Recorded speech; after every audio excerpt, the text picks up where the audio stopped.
উজানের ঢল আর বৃষ্টিতে ডুবেছে দেশের বিস্তীর্ণ এলাকা। বানের পানিতে তলিয়ে গেছে ফেনী, কুমিল্লা, চট্টগ্রাম, ব্রাহ্মণবাড়িয়া, হবিগঞ্জ ও মৌলভীবাজার জেলা। বিপদসীমার উপরে রয়েছে 7 নদীর পানি।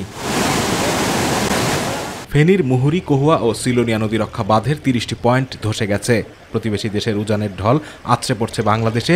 স্রোতের তোরে বাঁধ ভেঙে ভাসছে গ্রামের পর গ্রাম। গত 12 দিন আগে ফেনীর পরশুরাম, ফুলগাজী উপজেলার মুহুরী, কহুয়া ও সিলোনিয়া নদীর বাঁধের 26টি পয়েন্টে ভাঙন দেখা দেয়, যা দিয়ে পানি ঢোকে লোকালয়ে। তলিয়ে গেছে 2 উপজেলার 80টি গ্রাম। পানি উন্নয়ন বোর্ড জানিয়েছে, আঞ্চলিক সড়ক তলিয়ে যাওয়ায় বন্ধ যান চলাচল। সহায়তায় এরই মধ্যে কাজ করছে সেনাবাহিনী। 2 দিনের টানা বর্ষণ ও উজান থেকে আসা পাহাড়ি ঢলে মৌলভীবাজারের মনু ও ধলাই নদীর কয়েকটি স্থানে প্রতিরক্ষা বাঁধ ভেঙে শতাধিক গ্রাম প্লাবিত হয়েছে। সেই সাথে সবগুলো নদীর পানি বিপদসীমার উপর দিয়ে প্রবাহিত হচ্ছে।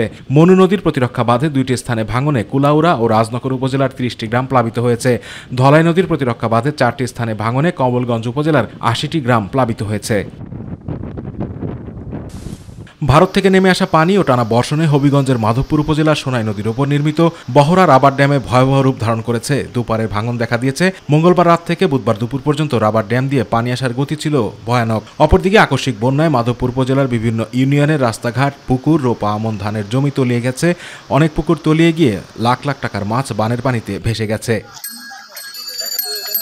রাতভর বৃষ্টিপাতে একদিনের ব্যবধানে ফের তলিয়ে গেছে খাগড়াছড়ি শহরের নিচু এলাকার ঘরবাড়িগুলো। ভোর থেকে পানি প্রবেশ করতে থাকে লোকালয়ে। এতে ভোগান্তিতে পড়েছেন বন্যা কবলিত এলাকার বাসিন্দারা। জেলা সদরের গঞ্জপাড়া, অপর্ণা চৌধুরী পাড়া, শব্দমিয়া পাড়া, শান্তিনগর, মুসলিম পাড়া, রাজ্যমনির পাড়া, কালাডেবা, বটতলি, ফুটবিল এলাকার নিচু এলাকায় পানি উঠেছে। সড়ক তলিয়ে যাওয়ায় খাগড়াছড়ির সঙ্গে রাঙামাটি, লংদু ও সাজেকের সড়ক যোগাযোগ বন্ধ রয়েছে।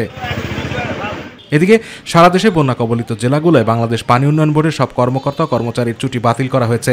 এক বিজ্ঞপ্তিতে এমন নির্দেশনা দেয়া হয়। আতিকুর রহমান তিতাস, মাই টিভি।